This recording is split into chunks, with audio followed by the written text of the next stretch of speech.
This video is all about helping you create your 2022 business plan. The top agents have already been planning for this for months before January 1st ever happens. And I want you to realize that now, more than ever, having everything planned out, having not only the business plan in front of you where you can be visual, but actually going through it at a deep level is what's going to help you go from where you are right now to that next level. So stay tuned.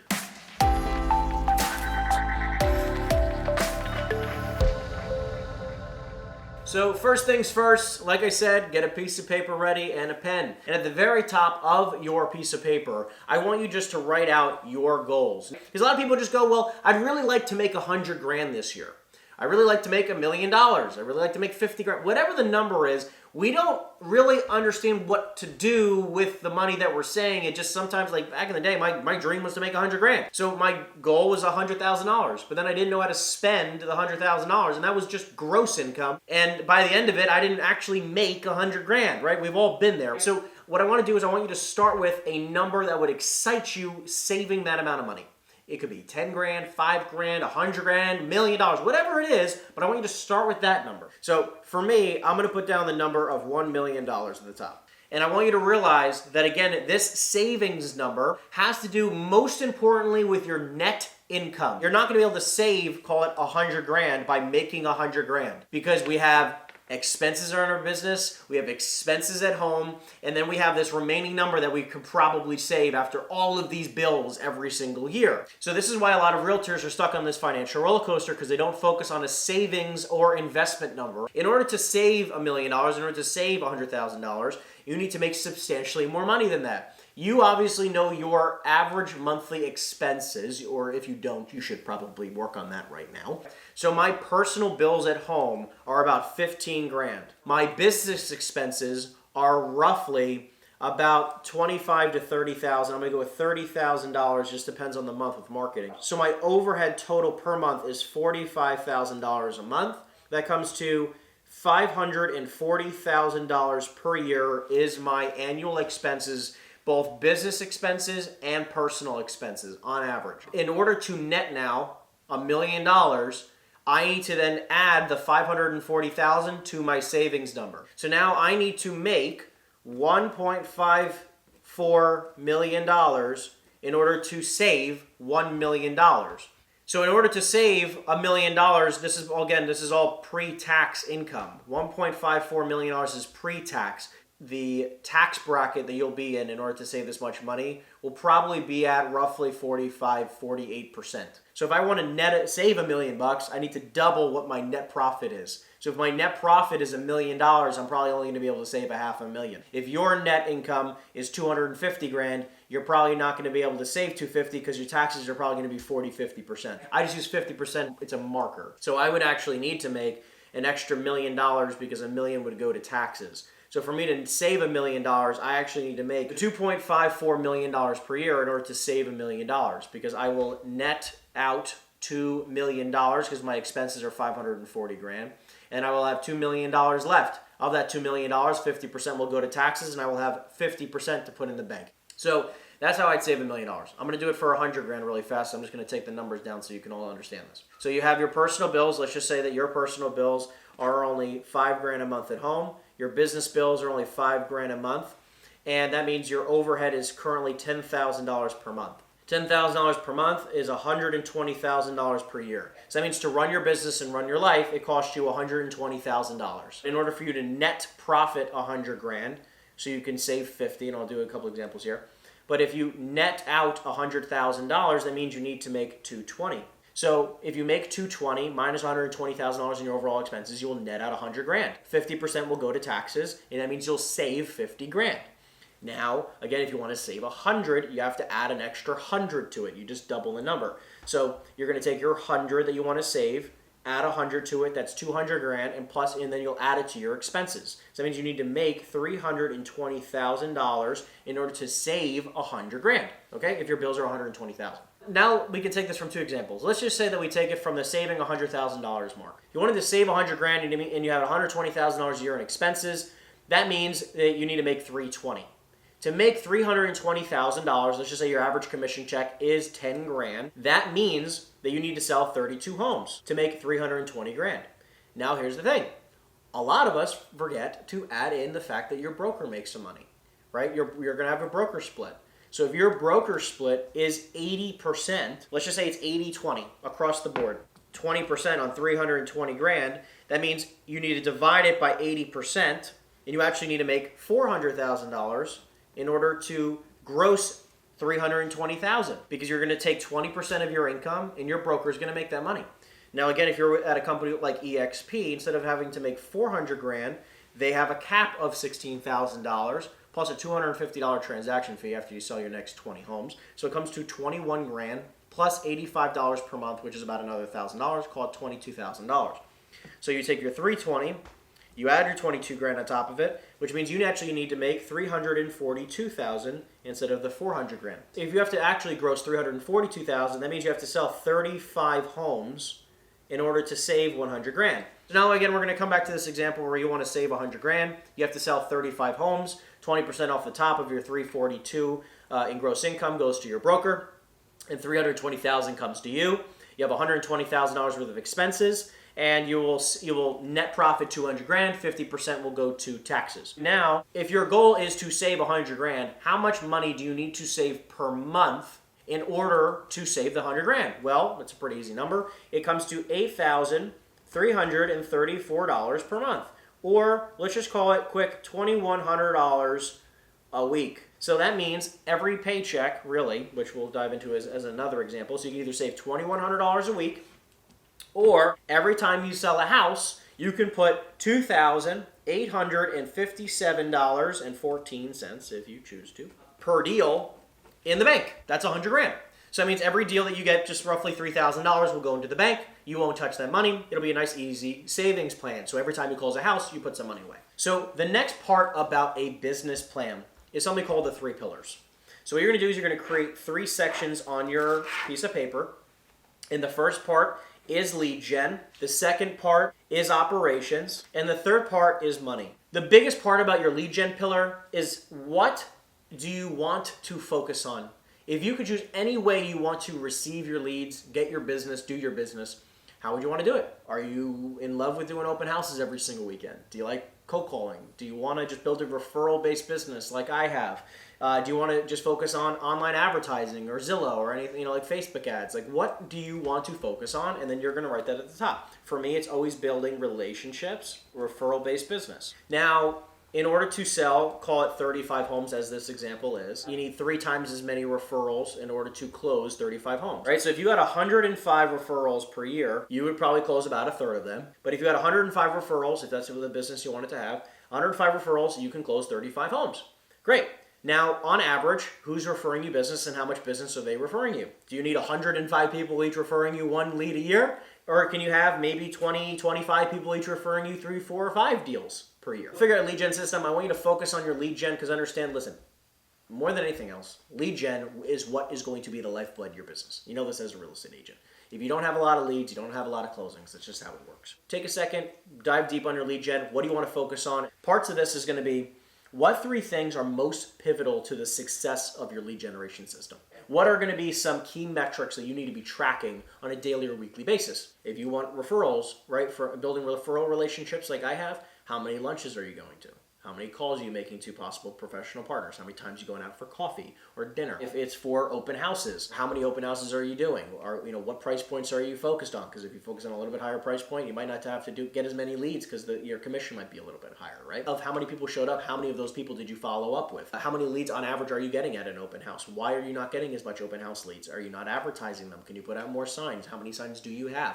Right? These are just some other things you can be thinking about. If it's for cold calling, what key metrics do you have? How many conversations did you have a day?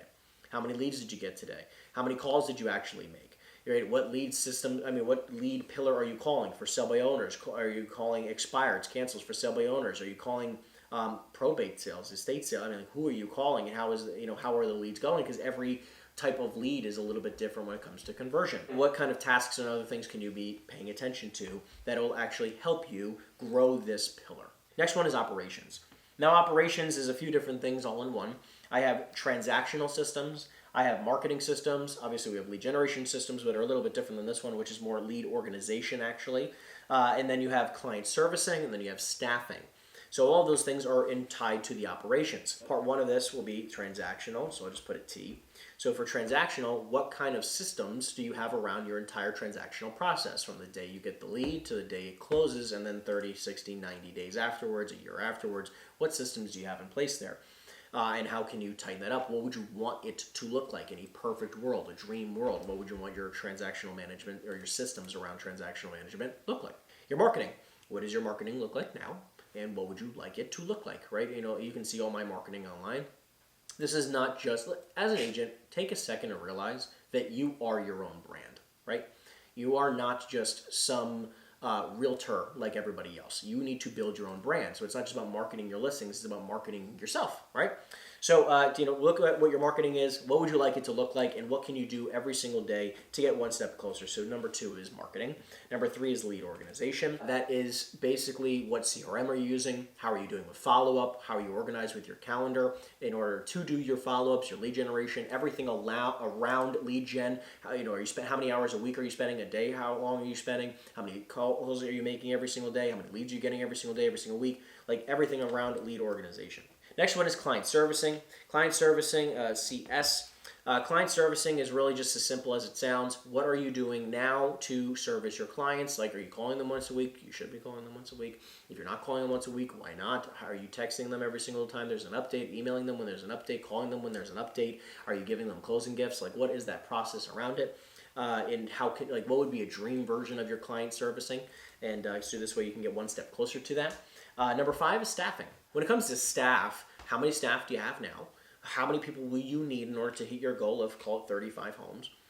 To be honest, you might need one administrative assistant. If I was coaching you, I'd say you probably need one transactional assistant. Anywhere between 12 and 24 homes per year. You'll typically need to then step it up to a transactional coordinator. This way, especially if you're making $10,000 a closing. If you're making a lot less than that, you might just need to have somebody who does a transactional, per transaction fee, and keeps it a little bit cheaper for you. But somewhere around the maybe up to about 30 homes, you'll probably start getting a little bit overwhelmed with the paperwork. So you'll definitely want to hire a transactional manager. If you already have one and your goal is a little bit higher than the 35, 36 homes every single year, then how many more people are you looking to hire over the next 12 months? What would you love your team to look like? But also realize this, right? This is a big thing that I learned. You don't need a huge team to sell a lot of homes. And the most important part of everything else is your net profit. We want to net profit or profit as much money as we possibly can, right? And that does not mean you need to have dozens of employees. People who make millions of dollars don't always have a lot of employees. Just realize the equation of, call it employee or agent on your team to more money isn't always accurate. So again, number 5 is staffing. Just a quick tidbit on the staffing. The less staff, the better. I'm just going to be honest with you. You don't need a lot of staff. The next part is the money, which I know we talked about at the top because obviously money kind of has to do with why we have a business in the first place. So money is, again, how much are you looking, so it has to do with saved, invested, and then net income. And actually last part is expenses, I apologize. The point in regards to money, savings, investing, your net operating income, and your expenses. You want your expenses to be as low as possible. You want your net income to be as high as possible so you can save the most and invest the most. Pretty self-explanatory, right? But a lot of people don't pay attention to this. So by the way, if you do not have your business set up where you have like QuickBooks or anything that's doing all your accounting for you, I'm telling you, it is money well spent. It's not that expensive. Get QuickBooks. Point is that you definitely need to have something that keeps you organized financially. And every single month you have one goal, is how do you spend less money the next month than you are this month, okay? And I learned from Grant Cardone, I want to spend 95% of my time on money-making activities, but working on how to raise the top line, the gross income, and not worrying so much about lowering the bottom line. You're not going to spend a lot of time on that piece of it, so just understand that most importantly is just raising the gross income number, right, which is obviously just selling more homes. But you cannot ignore how much money you're spending every single month. So every month you're going to spend a little bit of time just going through your expenses. How can you spend a little bit less money? What systems are you paying for that you're not using maybe as much? What can you cut back on? And don't get me wrong, if it's working, spend more money on it. If the marketing's working, spend more money. If your thing is online advertising and you're making great money with Zillow or whatever it is, spend more money on it. It's okay to spend more money in those pillars, but I'm saying don't spend money on things that don't make you money. And if you're going through your expenses and you're realizing you're spending way too much money on lunches that aren't panning out to any referrals, stop going out to lunches. It's clearly not working, or maybe what you're saying isn't working because maybe you're not asking for their referral. So when it comes to saving, there's going to be two numbers. Where are you at now, an N, right? And where you want to be. So by the end of the year, where do you want to be? The N is now, and what is the gap? So if you want to save 100 grand, you know what your gap is. You need to save a certain amount of money per month. With your investment numbers, where are you at now? Where do you want to be? So where does the gap? If it's 100 grand, you know the numbers. Your net income, where is it at now, and where do you want it to be? I mean, like these are just things you have to pay attention to. Things you do not pay attention to do not grow. I know this sounds self-explanatory, but a lot of agents that I coach, one of the first things we talk about is how much money did you make this year? And they go, well, I think I made around 120. Are you like that? Are you saying the same things? I made around 120. Well, if you don't know exact amount to a dollar to a T, right? That's a problem because you're probably spending money where you're not paying attention to where you're spending. I've seen the patterns, right? I've been there, all right? I've done that.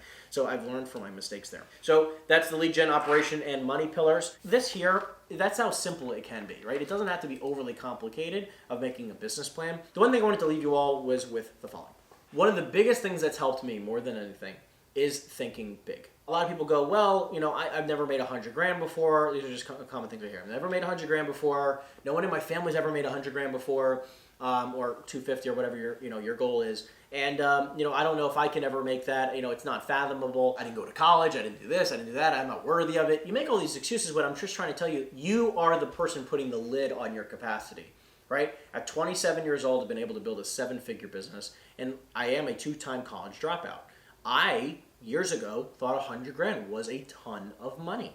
I didn't understand the difference between net income, taxable income, savings, all kinds of stuff. I wasn't paying attention to that kind of stuff. And I saved a good amount of money, but I wasn't paying attention to money. Just take a second, and whatever your number is, right, if you wrote down you wanted to save 100 grand, I challenge you to double the number. Start with just that. Start with doubling your number. Grant Cardone talks about 10xing. So if you had a 100 grand goal, it should be $1 million. Start with a double. Because I want you to understand that anything is possible. My first time, I remember going to an event, and I put 100 grand at the top of the paper. And then that mentor, the speaker, said, and now I want you to put an extra 0 on it. So that's how I came up with the 100,000, and then it became $1 million. And then I went to the next event, and I put $1 million on the piece of paper, and then they asked me to add a 0, and it became 10 million. And I just started opening up my mind to the idea that I actually can make a lot more money than I give myself credit for, and so can you. So whatever your number is, start with a double, and we'll work on tripling it. We'll work on doing a 10x on it, right, from Grant Cardone. But for now, I want you just to try to double it. And just take a second, because even if you don't hit it and that number scares you, I assure you what's going to happen is you're still going to do better than the 100 grand you set out to achieve in the first place. And that's the whole point of doubling it. That's the whole point of the premise of thinking bigger.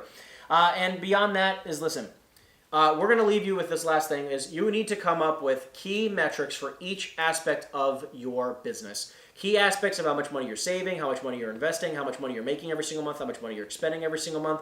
Around transactional management, how many of those deals are actually closing? How many deals did you actually pen this month? How many houses did you list this month? Your marketing, how many people actually watched your reels? How many views did you get? How many likes did you get? How many posts did you put up every single week? For your lead organization, how many leads did you get this month? How many follow-up calls did you make? How many hours did you work? For the client services, how many gifts did you send out? How many thank you cards did you send out? For staffing, how many people did you hire? How many people did you fire? How many, what's your staffing amount, like your payroll every single week or every other week?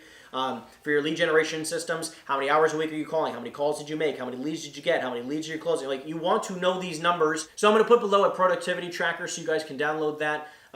This way, I have a productivity tracker that I work by. I'll link to you one down below. It has only a few things on it, but you guys can custom make it however you want. It's just, I give them out, and then I kind of tell my agents, depending on what their goals are, you set it up the way you want to, but at least you have something to quickly download. Other than that, guys, listen, think bigger. Go after it. Track your metrics. Money is important. It's about second to oxygen in life. You need to take this stuff seriously, and you need to make sure you start doing your business plan ASAP, because if you don't write down your goals, your competition who is writing down their goals is going to be taking your business away. I hope this video helps, and I'll see you in the next video. Take care.